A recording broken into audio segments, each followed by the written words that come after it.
This is Gemara Baba Kama Daf Mem Hey, and today's shir and all the shir for this month of Teves has been generally sponsored by a close friend of the Daf, Baruch Hashem, as a schos aliyas neshama for Aryeh ben Ya'akov v'b'siyata d'shemaya. Aryeh ben Ya'akov should be soaring higher and higher, closer to the Kisei HaKavod, as words of Torah are continuously being learned in his chos, Baruch Hashem. We're holding on the bottom of Mem Daled Amud Beis. Baruch Hashem, we're finally going to have this year up the night before, and we hope to get a full extra day ahead in the coming days, but at least we're finally back, at least the night before, number one. Number two, just a technical detail. If you ever don't see this year, I know that our bulk of our listeners, Baruch Hashem, are on Torah anytime.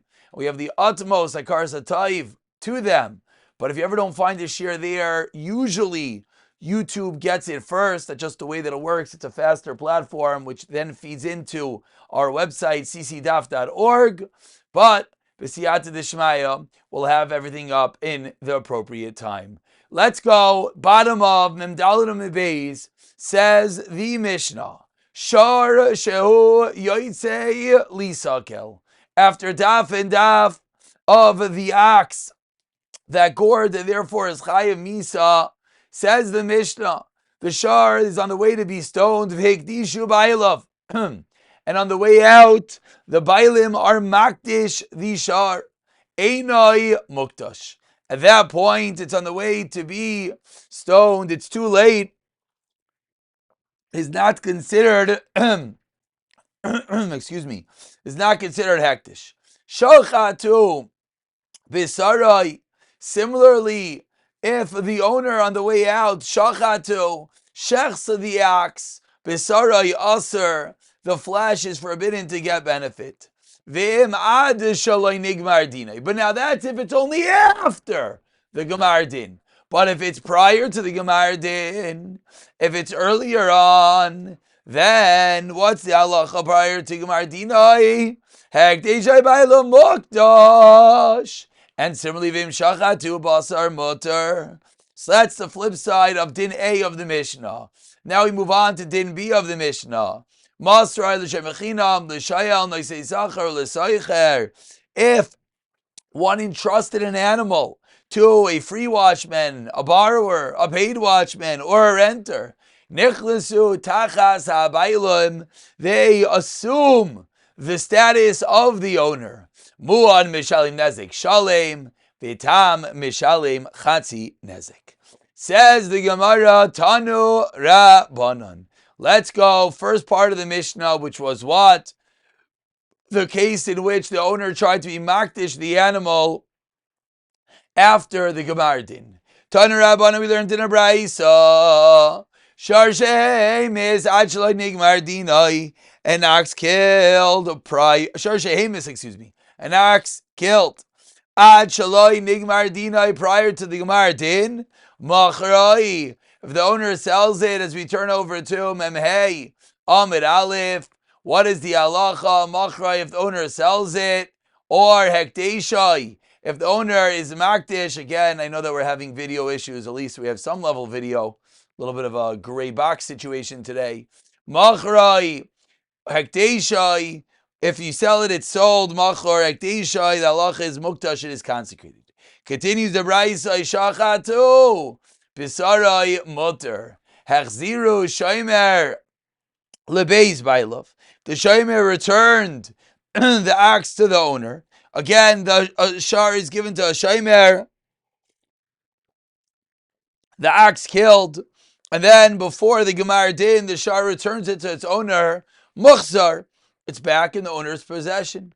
Misha nigmar dina, if after the gemar din he tries to return it to the owner,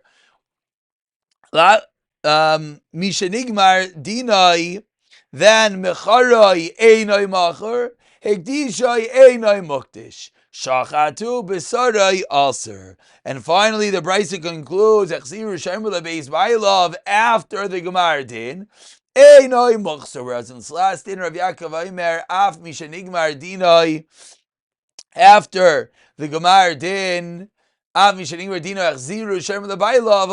that one din, it argues. So we have a brayso which really brings out the din that we're saying that until the Gemar din, anything could happen. You could be makdish, you could consecrate, you could sell the animal, you could return it to the owner prior to the Gemar din.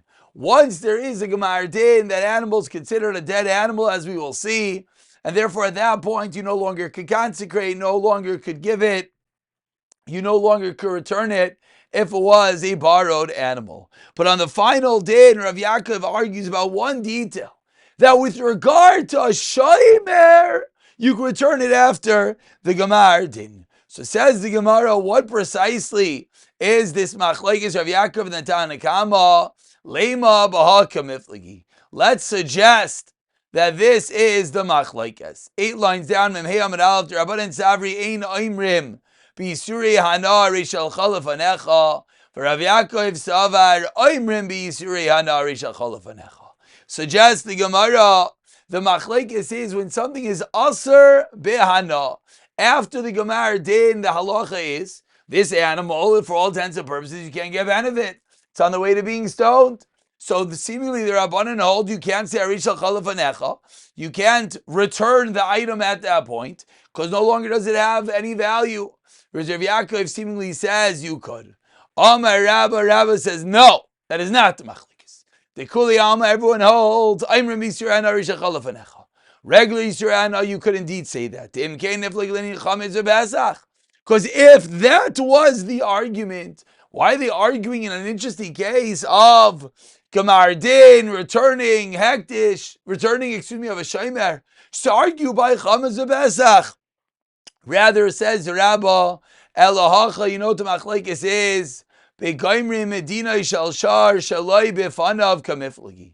The halacha is, can there be a bezdin? Can there be a Gemar din, I should say? Paskin ois that this animal is chayim misa. Is that possible? Shaloi b'fanav, but not in front of the owner. Terabanan savri ein goimrim dinai shal shar ella b'fanav. Say the Rabbanan, no. If the ox is owner, if the ox is not there, you cannot have a Gemar din. Damar le, you know why? Because the owner could say, if you would have returned it to me, I would have hidden the ox in the agam, and hashta now, and now there's nothing I could do. So now what happened is you gave it over to Bezdin. Now the ox is in the possession of Biyada. There's nothing that could be done. And that's the reason why the Rabbanan are of the opinion that once there's a Gemar din, the shomer can no longer at this point try to return it to the owner. Whereas on this din, Rav Yaakov disagrees and he says, Rav Yaakov savar goimrim dino shal shar shaloi b'vanav.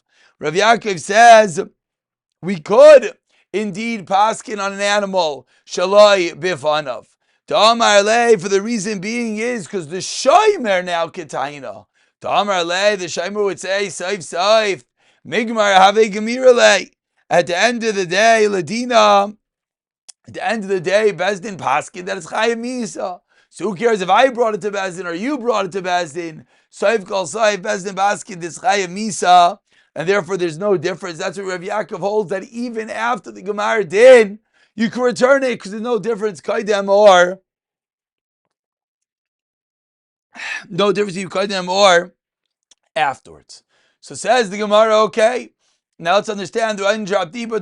My time with the Rabbanan says the Rabbanan the Torah says Ashar Yisakov v'kam ba'alav yumas kemisas ha'baylim kach misas ha'ashar. That what ma baylim b'fneim avshar b'fanav, and Rav Yaakov says no.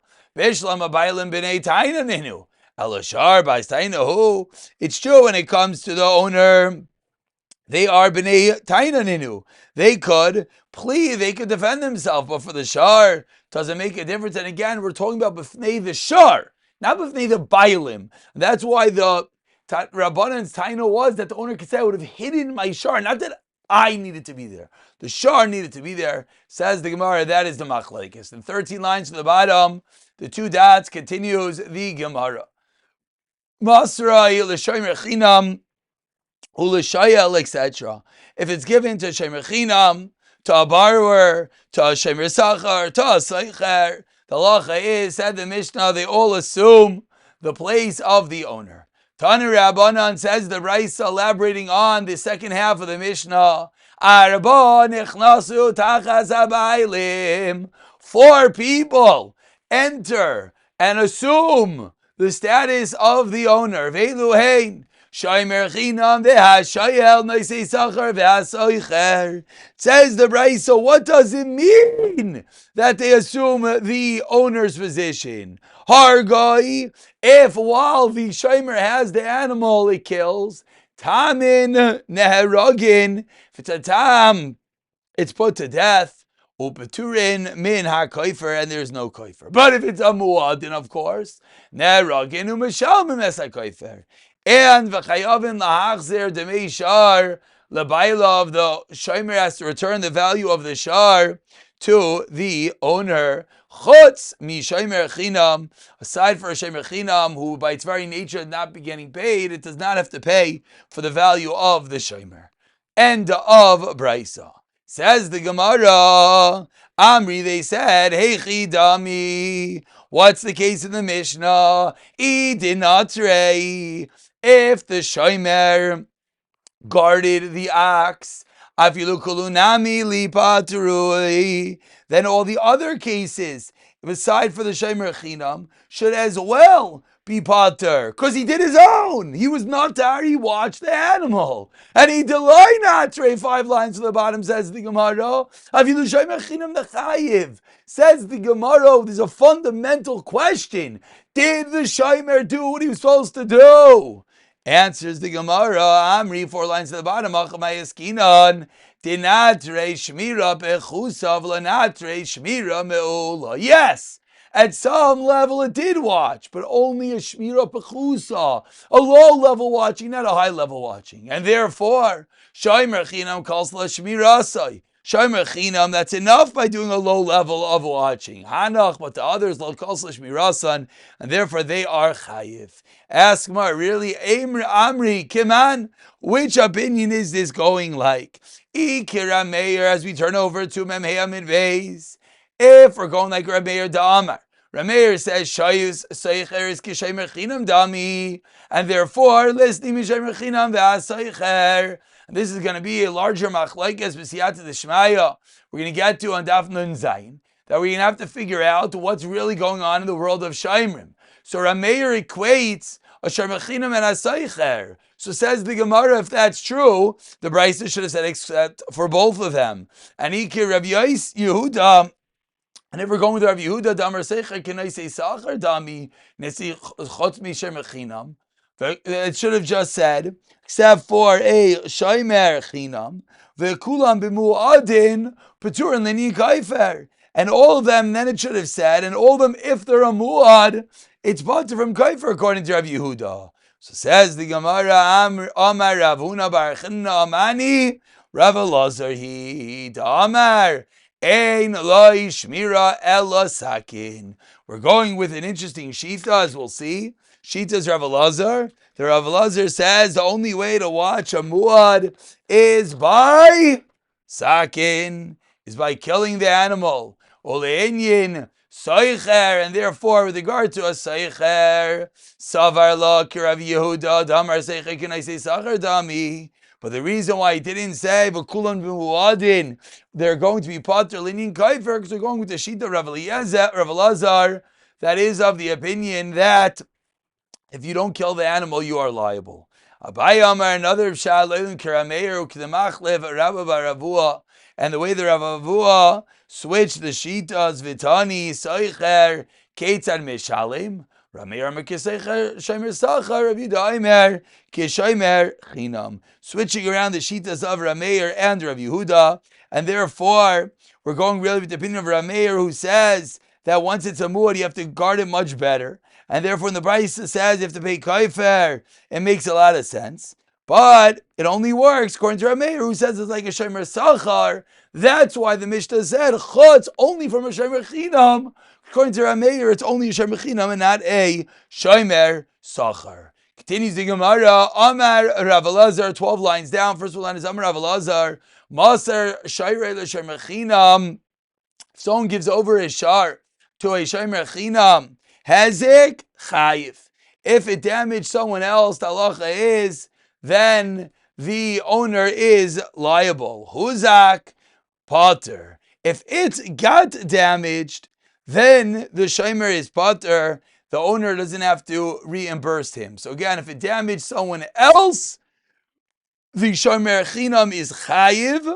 But if it got damaged, the owner does not have to reimburse the shomer. Amri hechi dami. What's the case? If the shomer accepted that it will watch the animal, then it should be liable even if the animal got damaged. And it damaged others. Then so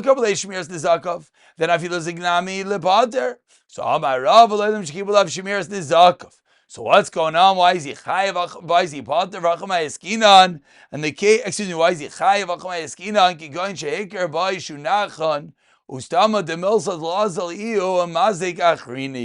The case is, says Rava, that he realized it was a nachin, and therefore, in such a scenario, it's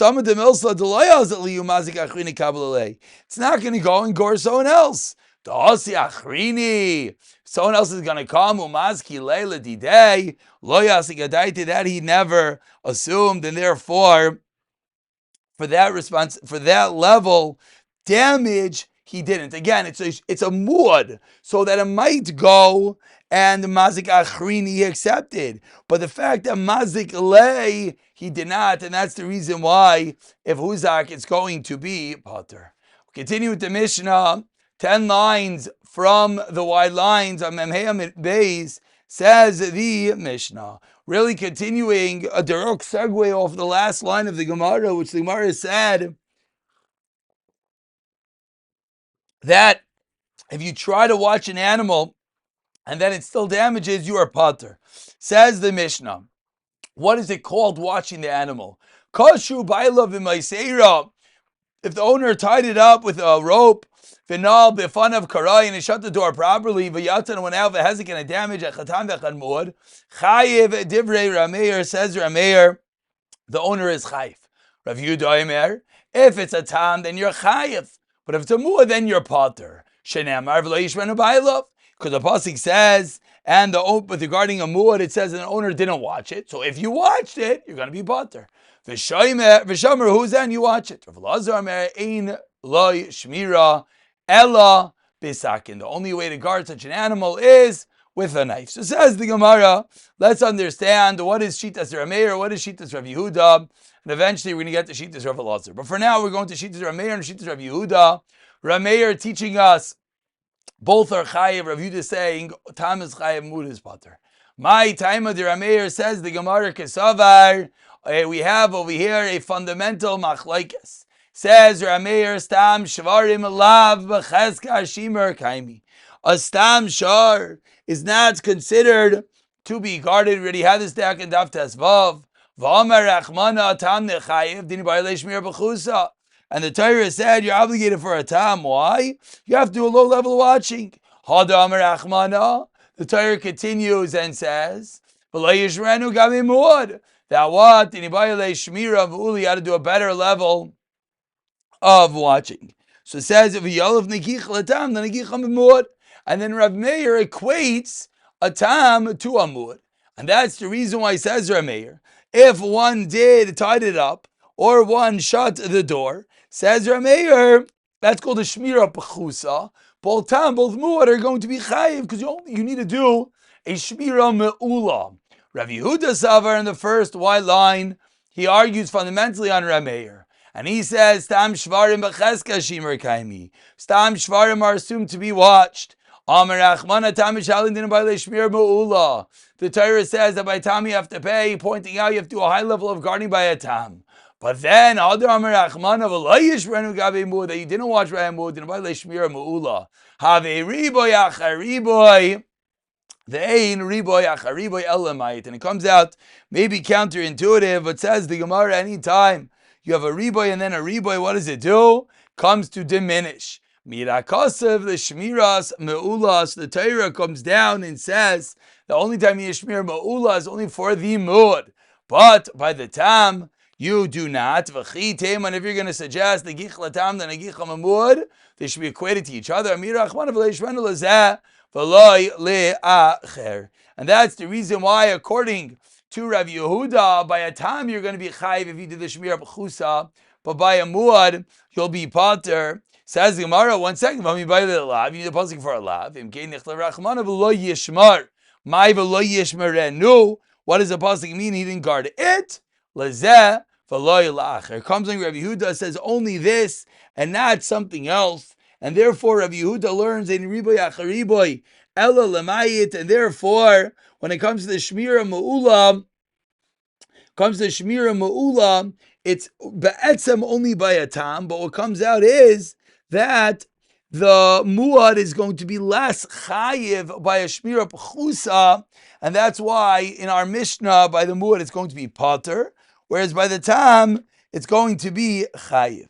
Says the Gemara, with this we're going to conclude a fourth opinion to the Mishnah. The Mishnah we had Rav Meir, Rav Yehuda, and Rav Elazar. Now says the Gemara on the sixth very wide line. First word on line is Lazev v'lo la'acher.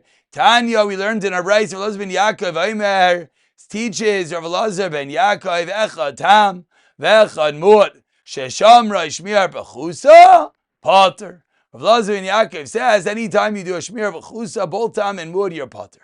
Why? My time like Rav Yehuda Amar Muad b'shmiras b'chusa sagila. He holds like Rav Yehuda that says by a muad a low level watching is enough. But he holds negich latam the negicha b'muad, and he does indeed make that connection. And that's why both tam and muad will be pater, not just a muad. When Rav Yehuda said that a muad is pater, it's only the muad part. We had this a few days ago, that according to Rav Yehuda, you're not pater entirely, but rather you're only pater on the tzad muad, but on the tzad tam, you're still going to have to pay chatzi nezek. That's how Rav Ada bar Ava learned. And finally, Amara muad lekeret. You know what? No, excuse me. We're going to stop here and we'll pick it up. We'll leave Rav for the next year. B'siyata dishmaya.